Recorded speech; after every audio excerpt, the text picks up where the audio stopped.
तुम्हाला श्रद्धास्थान मानणारी, तुमच्यावर प्रेम करणारी, तुमच्यावर अविरत माया करणारी, तुम्हाला क्षणात माफ करणारी लोक तुम्हाला शाप द्यायला लागली ना, लक्षात घ्या तुम्ही त्यांना मनापेक्षा जास्त, प्रमाणापेक्षा जास्त दुखवलंय.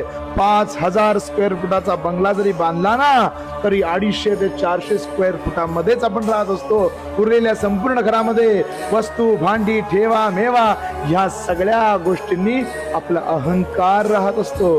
अहंकारानं आपलं आयुष्य जगत असतंय. माणसाच्या मनामध्ये याच्याविषयी चांगलं, त्याच्याविषयी वाईट या सगळ्या गोष्टींनी माणसाच्या मनातला अहंकार वाढत असतो. म्हणून लक्षात घ्या, तो अहंकार जोपर्यंत ठेचत नाही, त्या अहंकाराला जोपर्यंत नायनाट करत नाही, तोपर्यंत गाभाऱ्यातला भगवंत आपल्याला भेटत नाही. तुम्ही मंदिरात जाऊ शकता, तुम्ही देवाच्या गर्भगृहात जाऊ शकता, एक वेळ ओळख पाळख दाखवून तुम्ही त्या देवाच्या मूर्तीला स्पर्श करू शकता, पण देवाच्या अंतःकरणात